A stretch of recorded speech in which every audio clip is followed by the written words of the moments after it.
샬롬. 네, 아침에 나오시느라 고생 많으셨어요. 그래도 생보다 눈이 빨리 치워졌어가지고 저는 엑스포는 작년에 안 치워져가지고 작년인가 재작년인가 좀 막 미놓는 걸로 막 기억을 하는데 네, 올해는 엑스포도 다 치워졌더라고요. 그래서 아유 얼마나 좋은지. 네, 하여튼 네 겨울에 조심들 하시고 네, 눈비 조심하시고.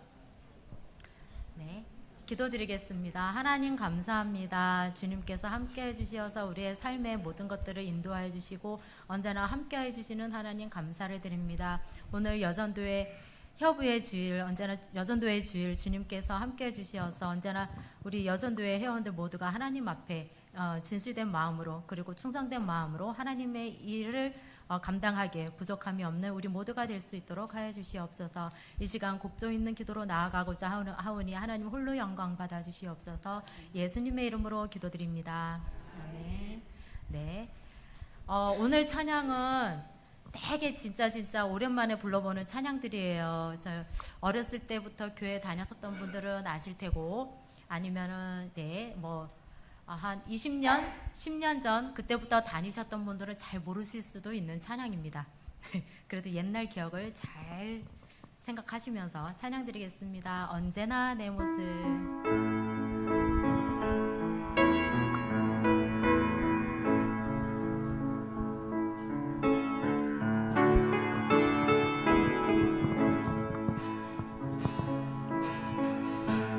언제나 내 모습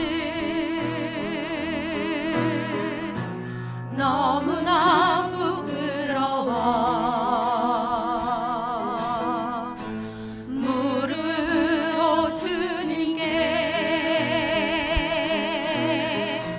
기도로 가오니 나 홀로 서 있는 죽은 내 영 깨우사 주님만 나를 세워 내 영 살게 하소서. 주님 내 안에 주님 내 안에 내 안에 계시고 주님 내 안에 주님 내 안에 나를 세워주소서. 처음부터 언제나 내 모습. 언제나 내 모습 너무나 부끄러워 무릎으로 주님께 기도로 가오니 나 홀로 서 있는 죽은 내 영 깨우사 주님만 나를 세워 내 영 살게 하소서. 주님 내 안에 주님 내 안에 내 안에 계시고 주님 내 안에 주님 내 안에 나를 세워주소서. 주님 내 안에 주님 내 안에 주님 내 안에 내 안에 계시고 주님 내 안에 주님 내 안에 나를 세워주소서. 다시 한번 주님 내 안에 주님 내 안에 주님 내 안에 내 안에 계시고 주님 내 안에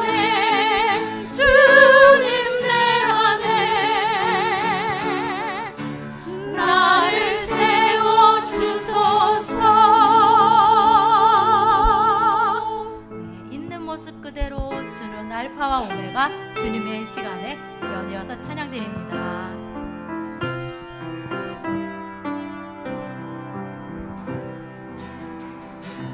있는 모습 그대로 있는 모습 그대로 있는 모습 그대로 오시오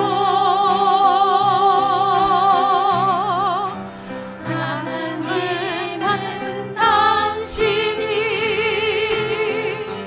있는 모습 그대로 있는 모습 그대로 오시길 원하십니다. 다시 한번 있는 모습 그대로 있는 모습 그대로 있는 모습 그대로 있는 모습 그대로 오시오 하나님은 당신이 있는 모습 그대로 있는 모습 그대로 오시길 원하십니다. 한 번만 더 찬양드립니다. 있는 모습 그대로 있는 모습 그대로 있는 모습 그대로 있는 모습 그대로 오시오 하나님은 당신이 있는 모습 그대로 있는 모습 그대로 오시길 원하십니다. 주는 알파 오메가 주는 알파와 오메가 전과 나중이라 나의 앞뒤에 계시며 영원한 친구 무엇을 하든지 어디를 가든지 생명과 목표는 주 예수. 다시 한번 주는 알파 오메가 주는 알파와 오메가 전과 나중이라 나의 앞뒤에 계시며 영원한 친구 무엇을 하든지 어디를 가든지 생명과 목표는 주 예수. 다시 한번 주는 알파 오메가 주는 알파와 오메가 전과 나중이라 나의 앞뒤에 계시며 영원한 친구 무엇을 하든지 어디를 가든지 생명과 목표는 주 예수. 다시 한번 느리게 주는 알파와 오메가 전과 나중이라 나의 앞뒤에 계시며 영원한 친구 무엇을 하든지 어디를 가든지 생명과 목표는 주 예수. 주님의 시간에 주님의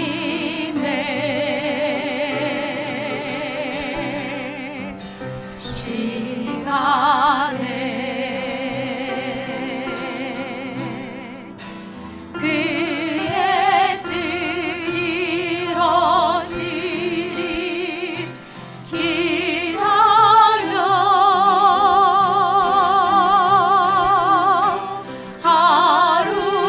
하루하루 살 동안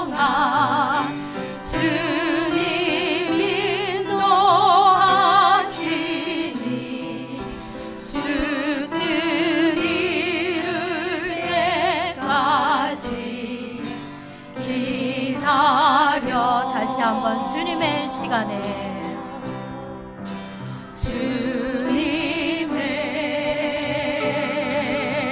주님의 시간에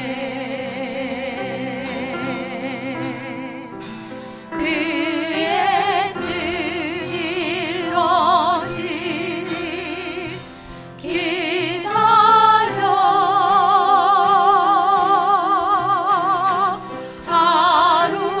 하루하루 살 동안 주님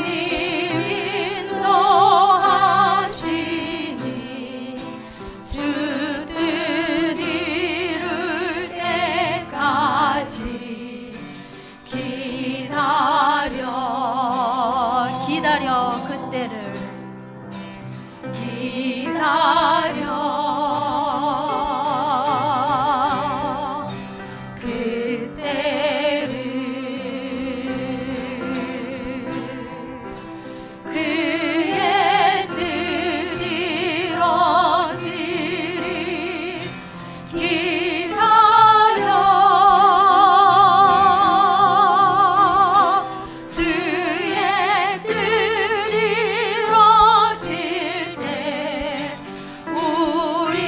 우리들의 모든 것 아름답게 변하리 기다려 그때를 기다려 그때를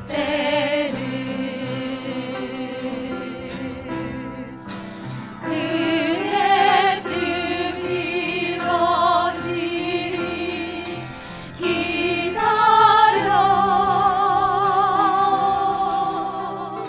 주의 뜻 이루어질 때 우리들의 모든 것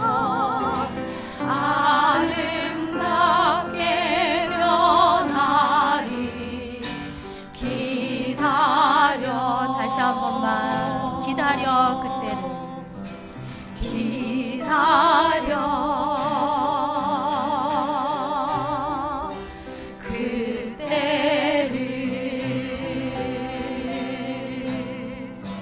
그의 뜻 이루어지리 기다려 주의 뜻 이루어질 때 우리들의 모든 것 아름답게 변하리 기다려 주님의 시간에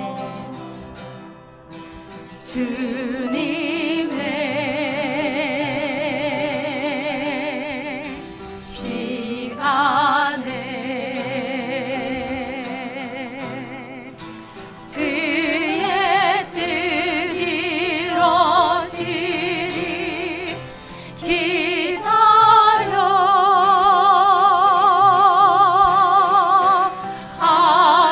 하루하루 살 동안 주님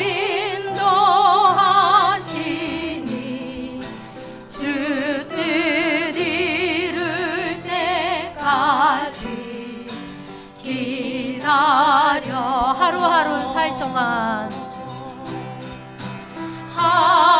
하루하루 살 동안 주님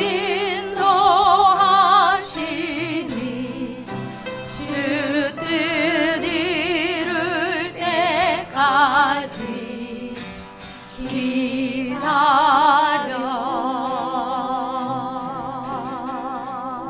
기다려 이 시간 협의의 헌신 예배를 위해서 묵상하시며 나아가기를 원합니다.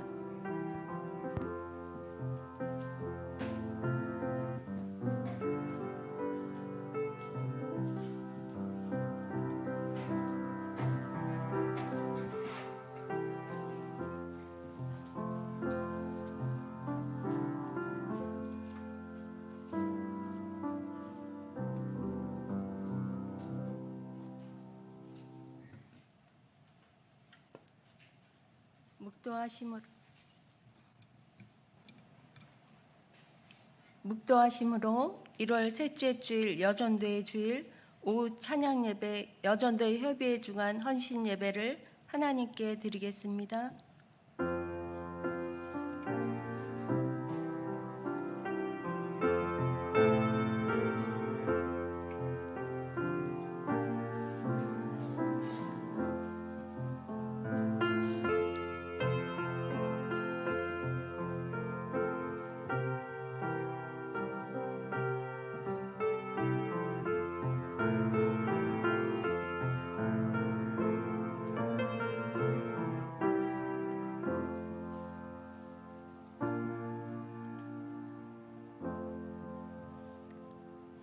사랑과 은혜의 하나님, 이 시간 여전도의 협의회 주간 현신 예배로 찬양과 경배를 드리오니 기뻐 받아 주시옵소서. 맡겨진 협의의 일을 충성으로 감당하며 기쁨으로 헌신할 수 있는 뜨거운 열정과 섬김의 아름다운 마음이 모여지는 뜻깊은 시간이 되게 하여 주시옵소서. 지금이 바로 그때임을 깨닫게 하옵소서. 주님을 위해, 교회를 위해, 성도들을 위해 일할 수 있음에 감사하며 우리 주 예수님의 이름으로 기도드리옵나이다. 아멘. 찬양 312장 드리겠습니다.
이 시간 총무이신 이순복 권사님 기도해 주시고 직전 회장이신 조근효 권사님 성경 봉독해 주시겠습니다.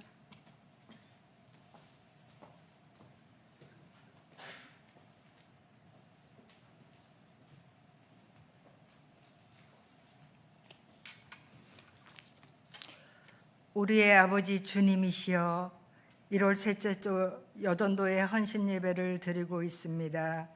절대적으로 우리를 불러주신 주님의 은혜로 우리는 시궁창 모습 이대로 주님께 왔습니다. 용서해 주시길 간절히 원하옵나이다. 저희가 무엇으로 주를 영화롭게 하리이까? 이렇게 헌신 예배라는 타이틀로 예배를 드린다고요?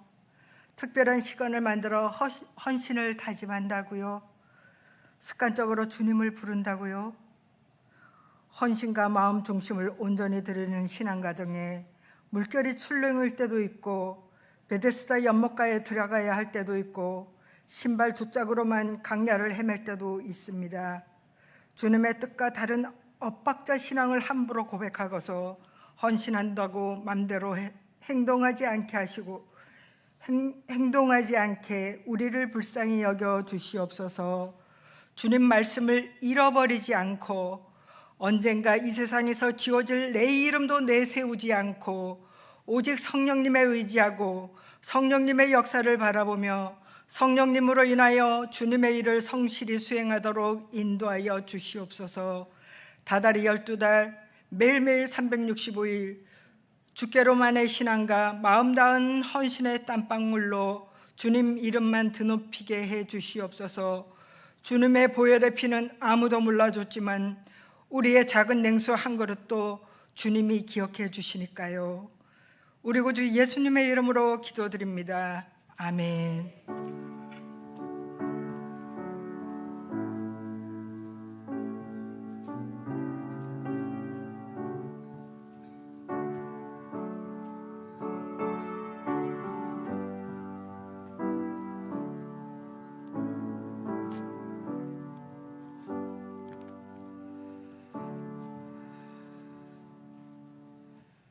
네, 오늘 저희들에게 주시는 하나님의 말씀은 마태복음 20장 17절에서 23절 말씀입니다. 마태복음 20장 17절에서 23절 말씀을 제가 받들어 봉독해 드리겠습니다. 예수께서 예루살렘으로 올라가려 하실 때에 12 제자를 따로 데리시고 길에서 이르시되 보라, 우리가 예루살렘으로 올라가노니 인자가 대제사장들과 서기관들에게 넘겨짐에 그들이 죽이기로 결의하고 이방인들에게 넘겨주어 그를 조롱하며 채찍질하며 십자가에 못 박게 할 것이나 제3일에 살아나리라.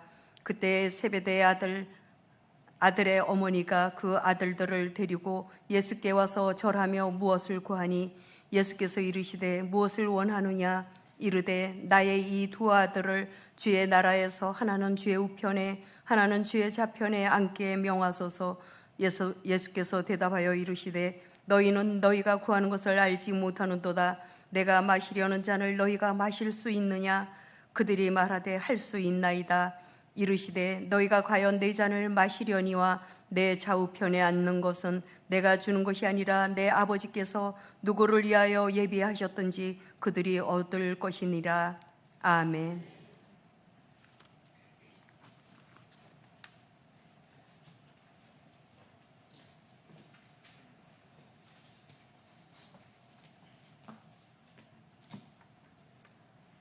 이 시간 두보라 찬양대의 찬양이 있겠습니다.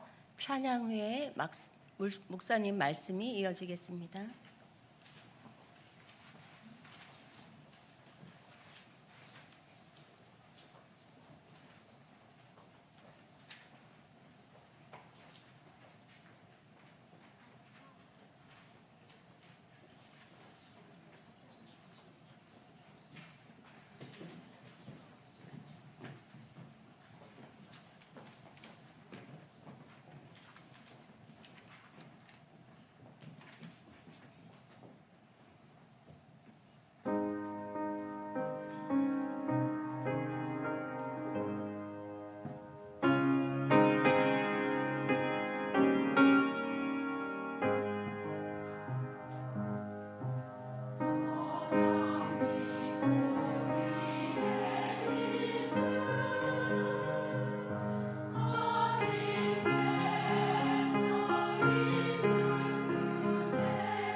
감사합니다.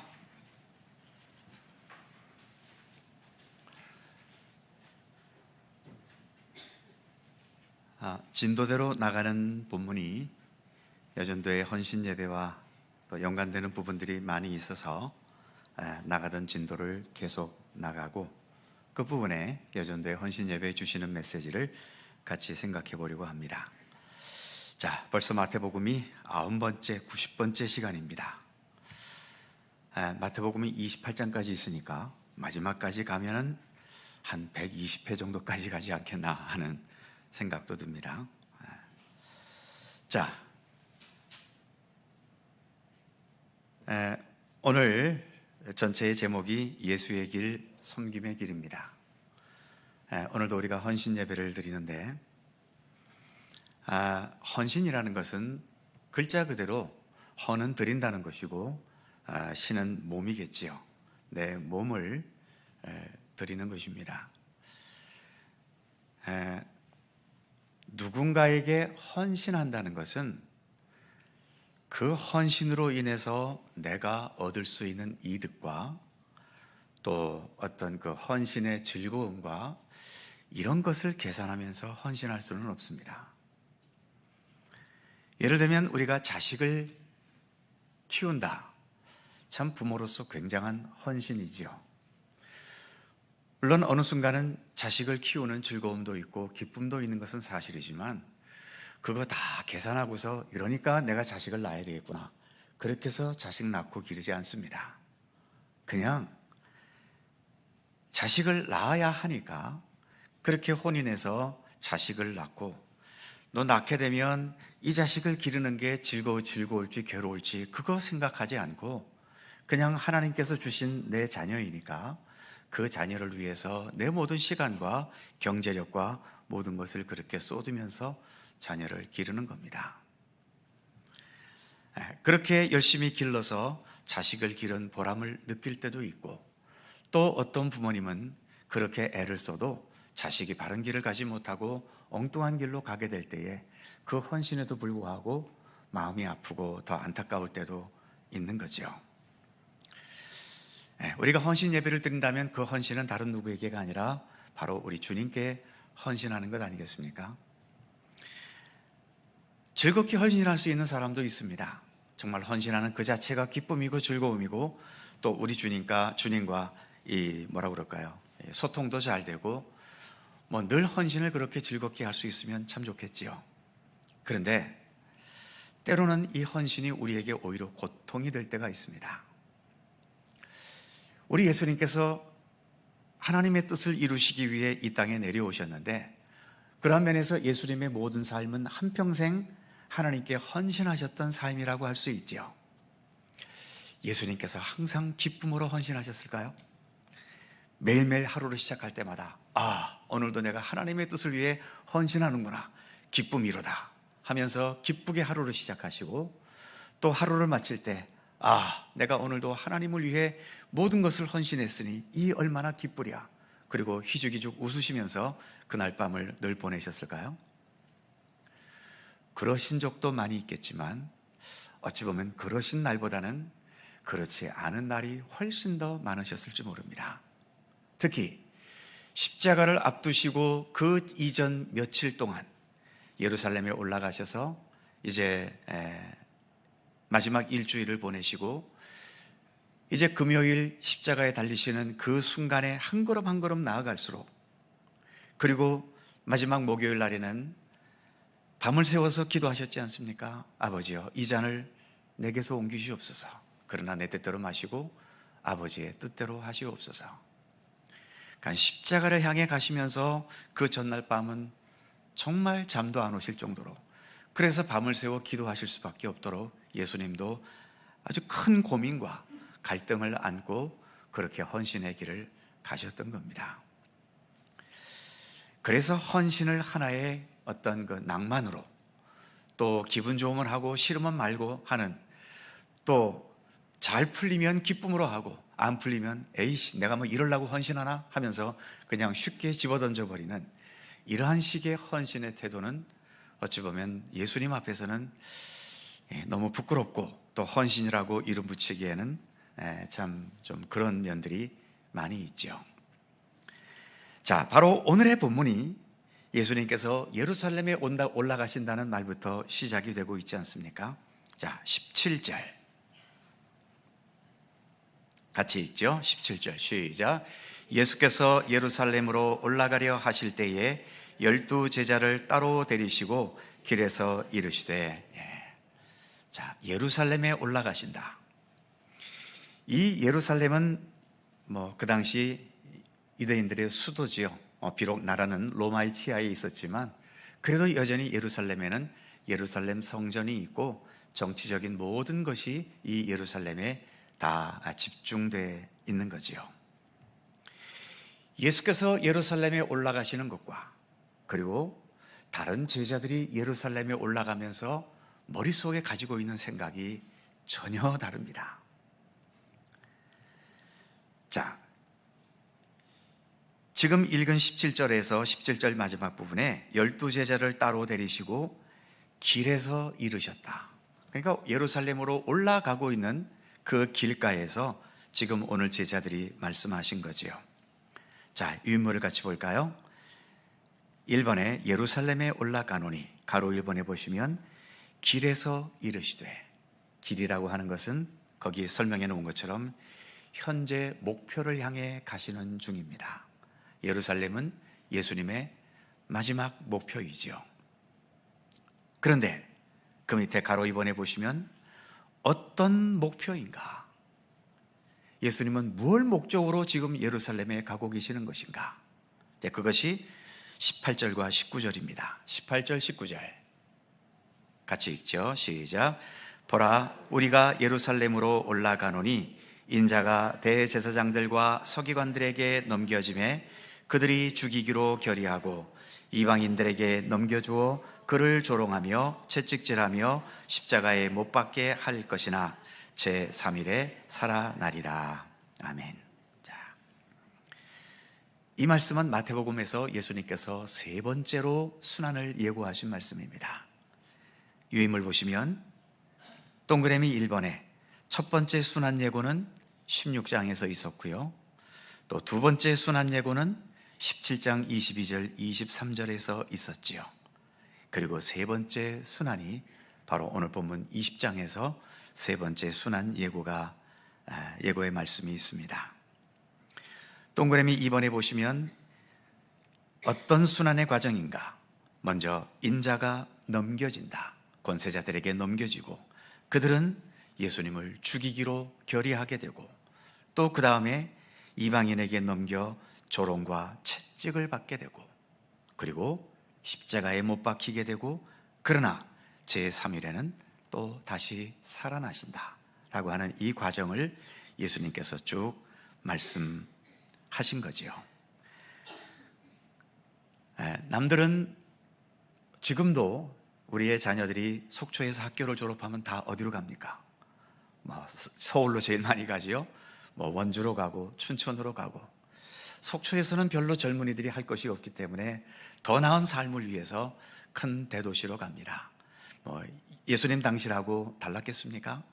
그래서 많은 사람들이 출세하려면, 성공하려면, 권세를 얻으려면, 좀 더 부자로 살려면 너도 나도 다 예루살렘으로 갔던 거지요. 그럼 예수님도 다른 사람들과 같이 그런 것을 목적으로 예루살렘에 가셨겠는가? 오늘 읽은 것처럼 예수님은 오히려 정반대입니다. 권세자들에게 넘겨져서 조롱을 당하고 매를 맞고 십자가에 못 박히시는 그 고난을 위해서 예수님은 오히려 예루살렘으로 가고 계신 거지요.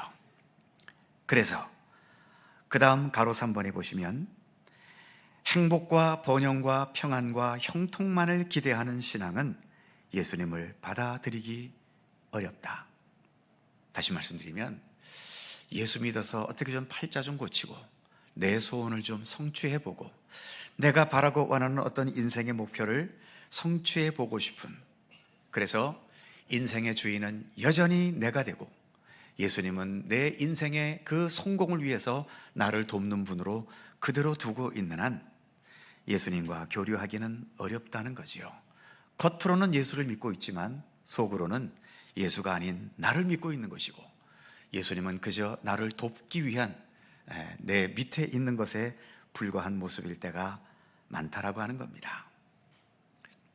예수님께서 왜 예루살렘에 이런 고난을 받으러 올라가고 계십니까? 무엇을 위해서요? 물론 우리가 잘 아는 것처럼 우리 죄를 위해서, 우리의 구원을 위해서 올라가시지만 그 이전에 더 궁극적인 목적이 있습니다. 무엇일까요? 바로 겟세마네 동산에서 기도하셨던 거죠. 나의 뜻대로 마시고 나의 원대로 마시고 아버지의 원대로 하시옵소서. 예수님은 하나님 아버지의 뜻을 이루기 위해서 오셨지, 그 하나님의 뜻 가운데 우리 인간을 구원하시는 것이 있어서 그것을 위해서 십자가의 길을 가신 것이지, 단지 우리를 구원한다고 하는 이 한 가지만을 위해서 오신 건 아닙니다. 즉 우리 인간을 위해서 오시긴 했지만 그 인간을 위해 오신 그 이전에 하나님의 뜻이 계셨기 때문에 그 하나님의 뜻을 이루기 위해서 이 땅에 오신 거예요. 그리고 그 하나님의 뜻을 위해서 예루살렘에 올라가시는 것이고, 그래서 십자가 지시기 전까지도 나의 원대로 마시고 아버지의 원대로 하시옵소서. 주기도문을 통해 우리에게 기도를 가르쳐 주실 때에도 아버지의 나라가 오게 하시며, 아버지의 나라라는 것이 뭡니까? 아버지의 통치, 하나님의 절대적인 권세 아닌가요? 하나님의 절대적인 나라, 하나님의 절대적인 권세가 우리 가운데 이루어 주시고, 그 다음은 뭐지요? 아버지의 뜻이 하늘에서와 같이 땅에서도 이루어지게 하소서. 이것을 위해서 예수님은 이 땅에 오셨고 그 뜻을 이루기 위해서 예루살렘으로 올라가시는 겁니다. 그러니까 주님의 뜻을 따름으로 인해서 고난이 주어진다, 아니면 번영이 주어진다, 우리 입장에서는 당연히 고난보다도 번영이 주어지기를 모두가 기대하겠지만, 그러나 어떤 사람은 그렇게 주님의 뜻을 행함으로 번영과 성공을 누리는, 어떤 면으로 행운을 누리는 사람도 있지만, 이처럼 예수님 같은 분은 하나님의 뜻을 이루기 위해서 엄청난 고난과 죽음의 길까지도 걸어가신 겁니다. 그러니까 나에게 주님의 뜻을 따름으로 인해 번영이 올지 아니면 힘든 시련과 아픔이 다가올지, 그것은 주님께 맡기고 내게 어떤 길이 주어지든 그 길을 주님의 뜻을 위해 걸어가겠다는 그런 마음으로 우리가 기독교 신앙의 길을 가야 예수님과 소통되는 것이 있지, 그저 내 기도의 소원이 이루어지고 내 바라고 원하는 뜻이 이루어지고 그래서 내가 다른 사람보다 더 잘되고 높은 자리에 올라가고 이런 식으로서 늘 이런 식의 믿음의 그 관점을 버리지 못하면 예수를 10년이 아니라 100년을 믿어도 늘 예수님과 나는 겉도는 그 관계가 될 수밖에 없는 겁니다. 그래서 3번을 계속 보시면 두 번째 줄이죠. 이 십자가의 도를 깨닫는 것은 진정한 기독교 신앙이 되느냐 마느냐를 결정짓는 중요한 기준점이다. 십자가의 도라는 게 뭘까? 무조건 희생당하는 건가요? 무조건 고난당하는 게 십자가의 도입니까? 그것이 아니지요. 십자가 도의 가장 첫 번째는 뭐라고요? 하나님의 뜻입니다. 하나님의 뜻을 받아들이고 그 뜻에 전적으로 복종하는 거예요. 우리는 신앙의 목표를 지금 우리가 거기에 두고 오늘도 우리는 믿음의 길을 이렇게 걸어가는 거지요. 그래서 우리가 주기도문으로 늘 자주 기도하는 것은 바로 내가 오늘도 이렇게 믿음의 길을 걸어감으로 인해 아버지의 온전하신 통치가 나의 모든 삶을 주께서 온전하게 통치하여 주시는 아버지의 나라가 오게 해주시고, 하늘에서 이루어졌던 그 하나님의 뜻이 이 땅에서, 그리고 이 땅에 살아가고 있는 나를 통해서도 나에게서도 주님의 뜻이 이루어지게 해주십시오.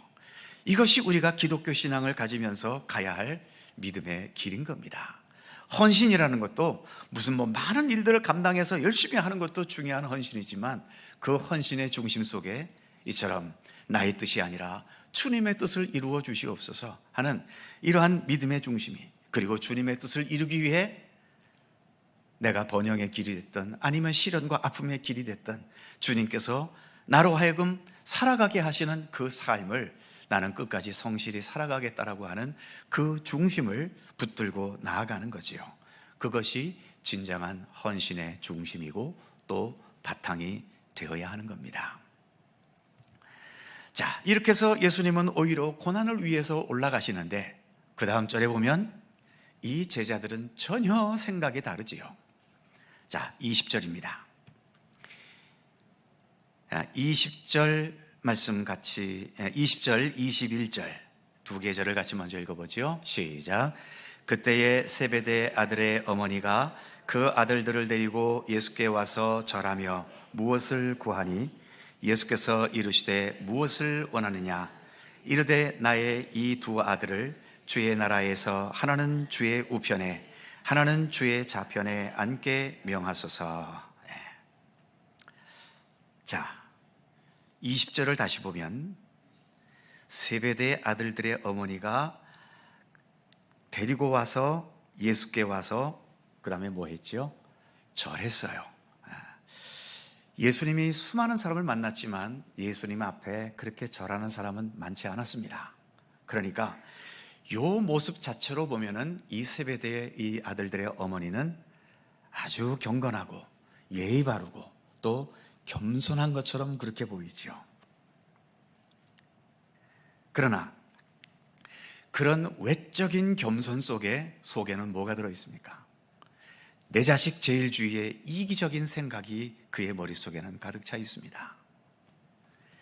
겸손한데 경건하게 보이는데 그래서 누가 보더라도 예수 잘 믿는 것 같은데 그 속에는 주님을 향한 헌신의 의지가 아니라 나를 더 먼저 생각하고 내 자식을 더 앞세우는 이런 이기적인 생각이 더 깔려있다라고 하는 겁니다. 참 이런 식의 어떤 신앙생활이 때로는 내가 내 자신을 속일 때도 많아요. 나도 예수님 앞에 엎드리니까 내가 생각해도 내가 믿음이 좋은 것 같아.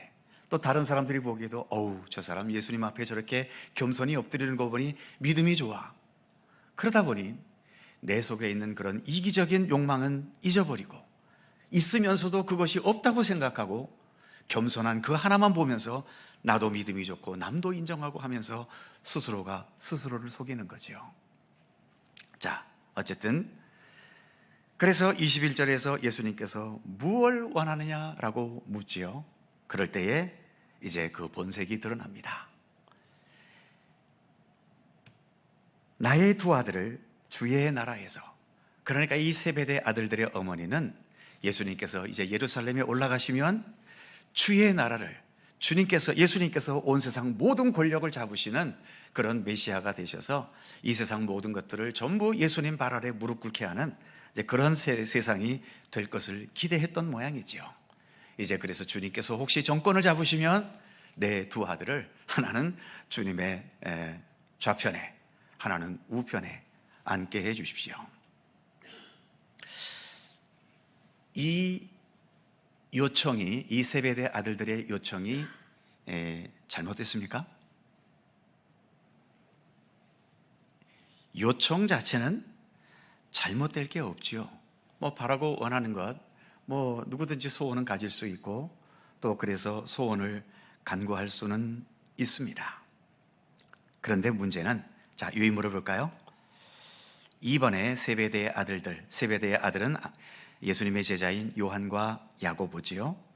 어머니의 간청인데 가로 1번 하나는 좌편 하나는 우편에, 동그라미 1번 자식 사랑이라는 고상함에 감추어진 이기적 욕망입니다. 문제는 두 번째에 있죠. 둘이 주요 자리를 다 차지하면 다른 제자들은 어떻게 돼야 됩니까? 제가 여러 차례 말씀을 드렸죠.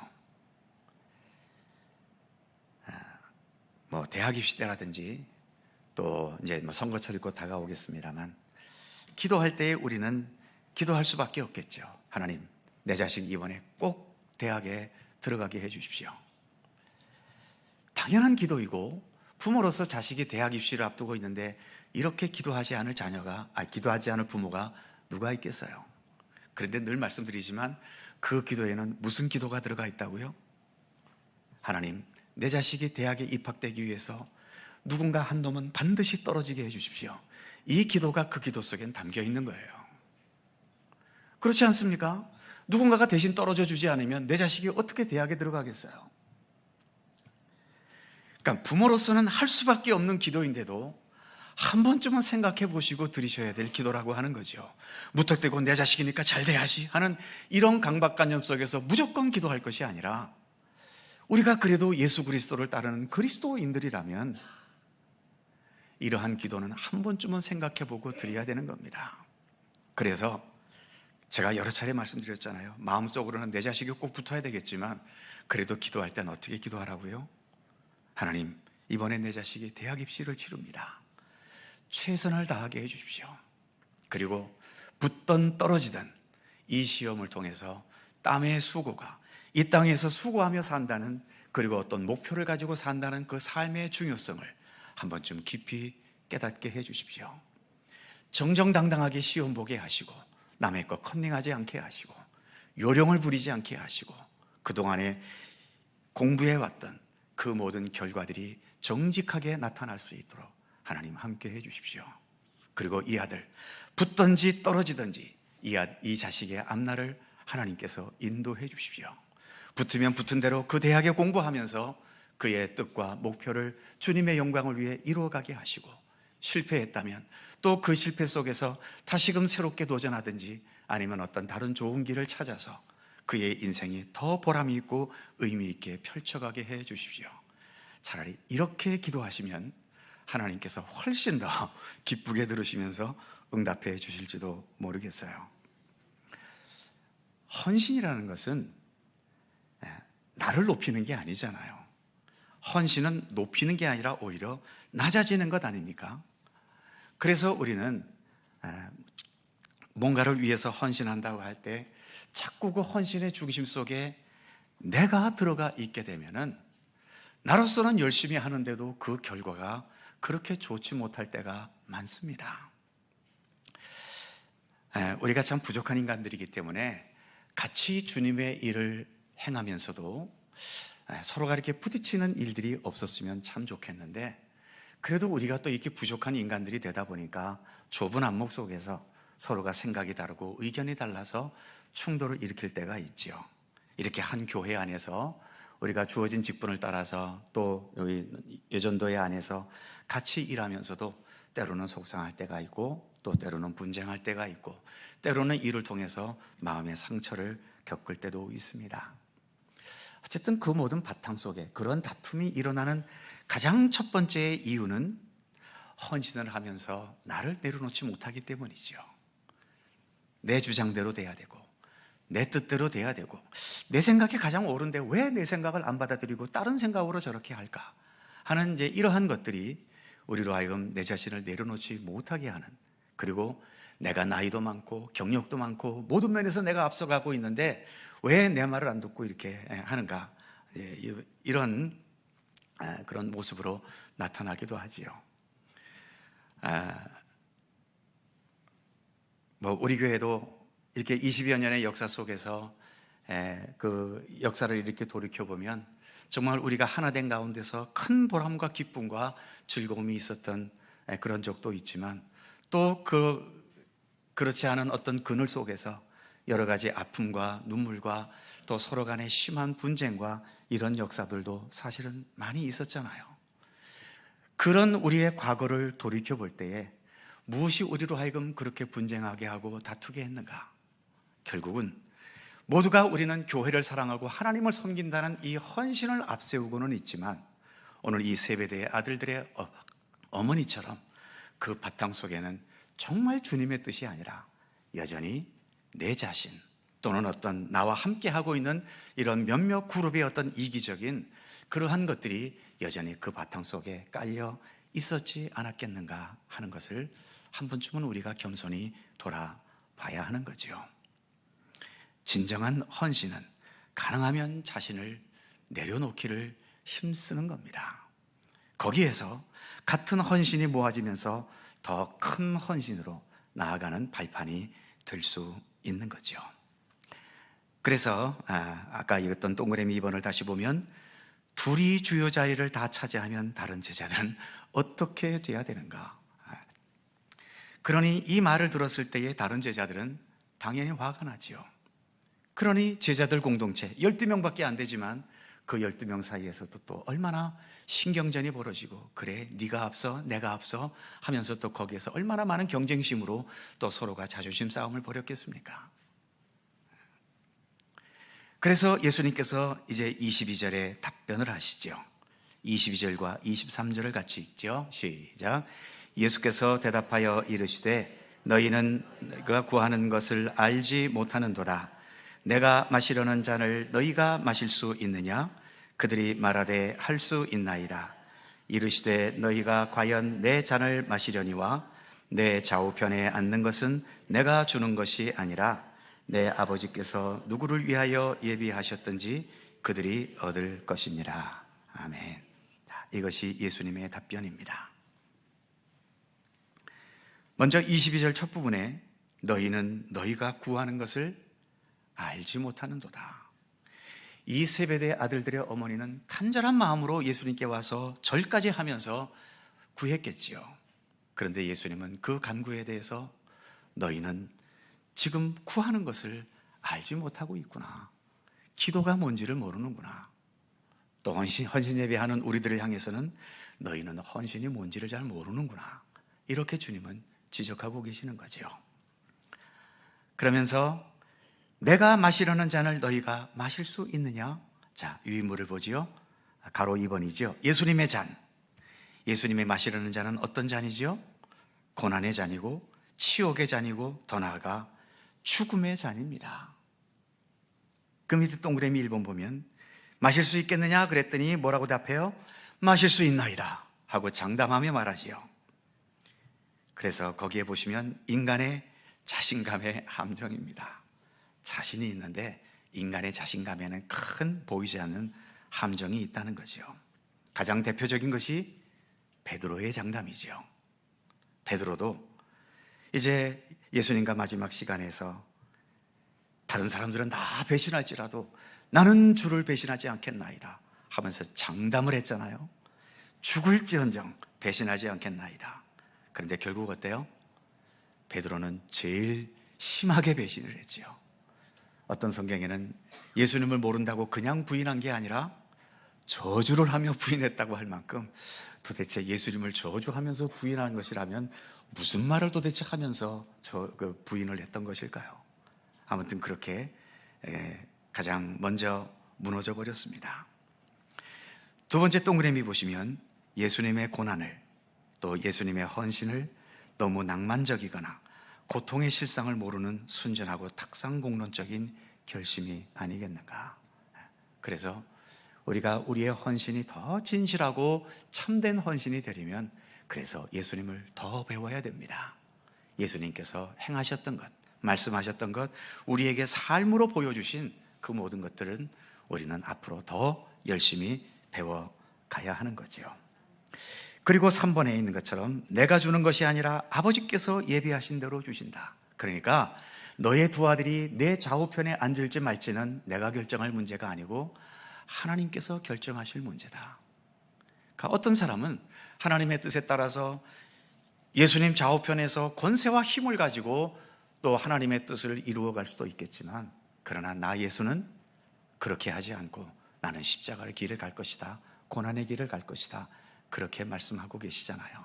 아까도 말씀드린 것처럼 우리는 모두가 다 주님을 믿고 따를 때에 주님께서 함께 해주셔서 다 성공했으면 좋겠고 또 높아졌으면 좋겠고 세베대의 두 아들들처럼 예수님의 그 권좌에 올라앉아서 주님의 어떤 고우를 다스리는 그러한 권세를 얻었으면 좋겠죠. 그러나 하나님의 뜻을 이루기 위해서는 그렇게 높은 자리에만 올라가서 이룰 수 있는 것이 아니라 누군가는 십자가의 길을 가야만 하는 거지요. 예수님은 그 길을 가시는 겁니다. 그러니까 누가 좋은 자리에서 뭘 어떻게 할 것인지는 주님께 맡기고 주님께서 지금 나에게 가게 하시는 길, 그 길을 묵묵히 가려고 하는 것, 그것이 진정한 헌신인 것임을 우리에게 말씀해 주신 거죠. 그래서 유인물 가로 3번에 동그라미 1번, 내 욕망에서 비롯된 결과에 너무 집착하지 말라. 때가 되고 주께서 필요로 하시면 주님의 섭리에 따라 합당한 것이 주어지게 될 것이다. 이게 주님께 맡기지 못하는 조급함이 우리는 없어야 된다는 거죠. 두 페이지 동그라미 2번, 이 땅에서 지위와 자리는 소멸된다. 하나님께서 세우시는 지위만 영원한 지위이다. 이 땅에서 가지는 모든 지위는 다 소멸됩니다.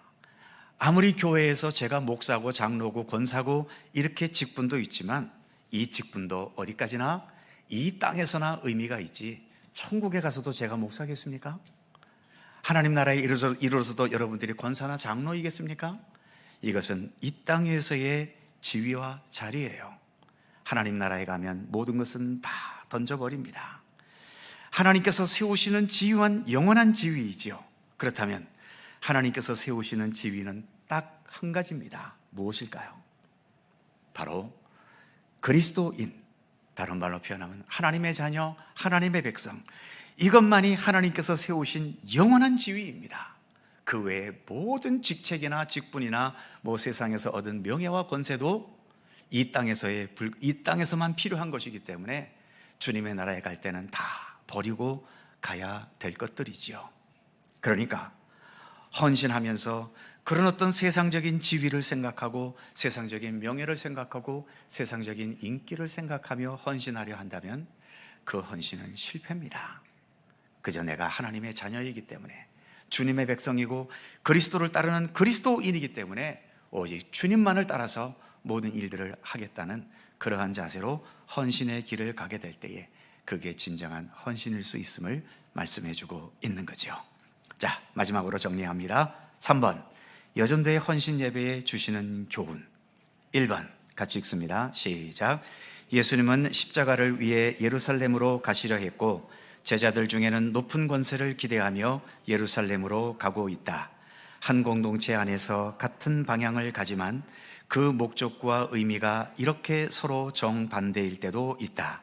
예수를 따른다는 것은 예수님과 함께 있다고 따르는 게 아니라 예수님 생각도 같아야 하고 추구하는 것도 살아가는 태도도 가치관도 삶의 방식도 같아지려 해야 한다. 참된 헌신은 열정보다도 예수님과 같은 마음과 같은 목적을 가지는 것에서 출발해야 한다. 오자가 조금씩 있네요. 중간에 예수님과 생각도 같아야 하고 또 마지막 줄에 목적을 가지는 것에서부터 출발해야 한다 라고 해야 되겠죠. 그렇습니다. 참된 헌신은 예수님과 같은 마음을 가지고 같은 목적과 같은 방향으로 나아가려고 하는 겁니다. 두 번째, 같이 읽죠. 시작. 헌신은 헌신을 통해 복을 받고 명예와 인기와 인정과 자기 입지를 더 든든히 하려는 게 아니라 예수님과 함께 가려는 것이어야 한다. 특히 예수님의 고난의 잔을 함께 마시는 것임을 잊지 말라. 편하고 내게 이득이 되고 사람들이 나를 알아봐주는 시선에 먼저 앞서면 하나님 앞에서 진정한 헌신이 되기 어렵다. 그렇죠? 3번 시작. 이 땅에서 내가 기대하는 결과에 너무 집착하지 말라. 내 기대보다도 하나님께서 예비하신 결과가 비교할 수 없이 더욱 귀하고 복되기 때문이다. 그래서 현실에 최선을 다하고 결과는 하늘에 맡기는 것, 그것이 헌신적인 삶의 바탕이다. 네 번째 시작.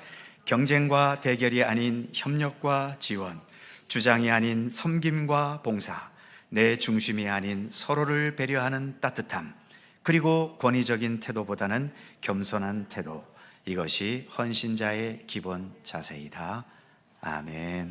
올 한 해도 이러한 모습으로 아름답게 헌신하는 우리 모두가 되기를 간절히 소망합니다. 기도하겠습니다. 걸어가신 하나님, 오늘 여전도의 협의에 헌신 예배를 드리며 오늘도 주신 마태복음의 말씀을 우리가 함께 생각해 보았습니다. 무엇보다 우리로 하여금 더 예수님과 모든 것에서 일치될 수 있도록 함께 해 주시옵소서. 제자들이 예수님을 따르고 예수님과 함께 있지만 이렇게 예수님과 같은 방향으로 또 같은 생각으로 있지 못한 모습을 오늘 우리가 말씀을 통해 보았사온데, 하나님, 우리가 주님 앞에 헌신을 다짐하면서 내 생각, 내 행동, 내 모든 목표, 그리고 내가 이루기 원하는 모든 소원들에 이르기까지 더욱더 예수 그리스도와 온전히 일치되는, 그래서 예수님께서 섬김의 길을 가셨던 것처럼 우리도 예수님과 같은 참된 섬김의 길, 헌신의 길을 걸어갈 수 있도록 우리 가운데 함께하여 주옵소서. 2024년을 시작하고 이렇게 여전도의 협의의 헌신 예배를 드리오매 올 한 해도 우리 여전도의 각 부서마다 주어진 역할에 더 최선을 다하고 맡겨주신 선교 사역에 더 아름다운 열매가 있게 하시며 더 헌신과 협력 속에서 주 안에서도 아름답고 건강하고 견고한 우리 교회 공동체를 굳건하게 세워갈 수 있도록 우리 하나님 함께해 주시옵소서. 오늘도 함께 하시는 종에 감사드리며 예수님의 이름으로 기도드립니다. 아멘.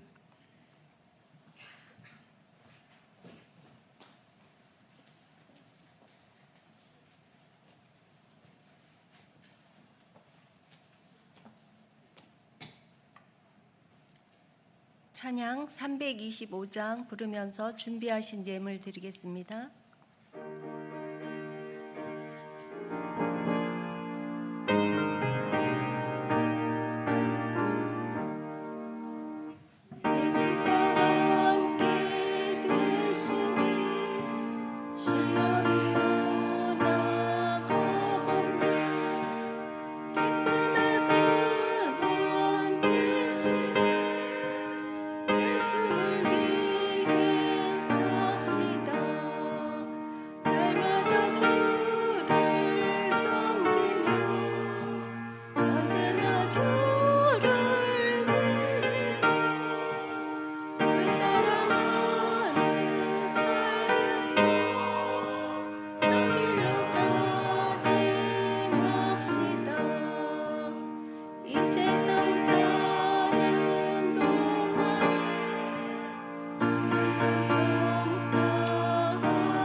하겠습니다.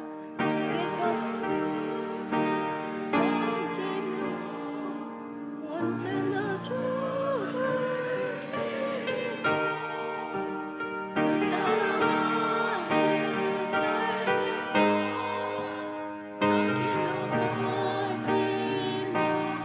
4절 하겠습니다. 주께서 심판하신 잘했다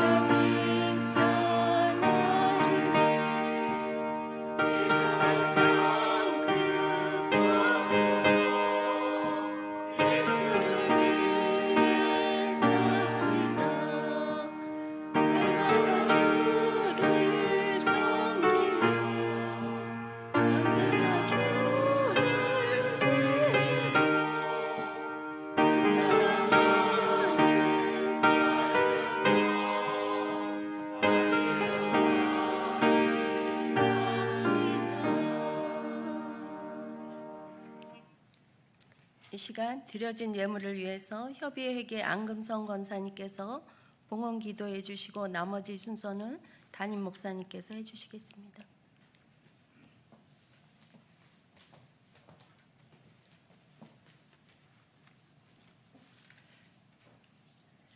존귀하신 하나님, 여전도회 협의회 헌신 예배를 통해 온 마음과 정성 모아 주님께 드리는 이 예물을 기뻐 받아 주시오며 하나님의 나라와 하나님의 백성들을 회복하시고 세우시며 날마다 소생케 하옵소서.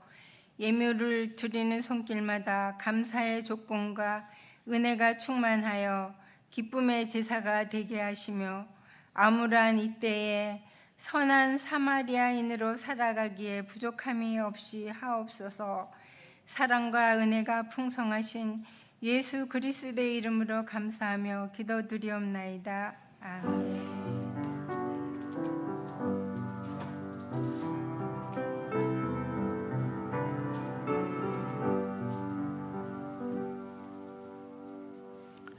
네, 서로 살펴보시면서 짧은 사랑의 인사 함께 나누십시오.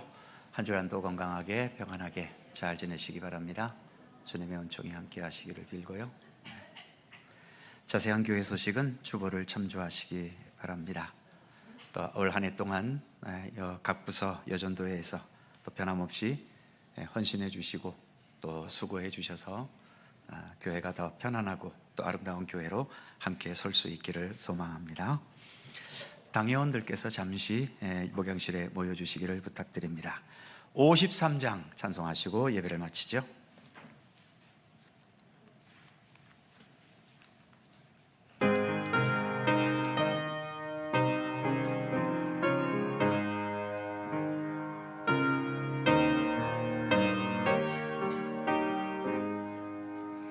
성전을 떠나가기 전 머리를 숙일 때 주께서 함께 계시고 복 내려 주소서. 집으로 돌아가는 길 주동행하시고 내 모든 언행 심사를 다 지켜주소서. 거룩한 날이 다가고 저녁이 되도록 주 우리 맘에 빛 되사 늘 계시옵소서. 아멘.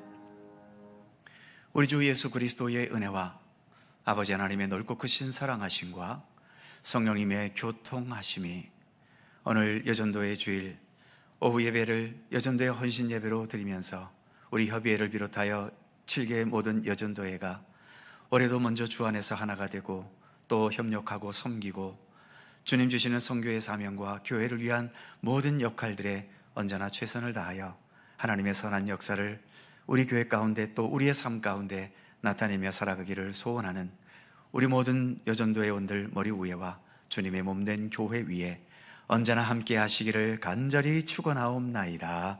아멘.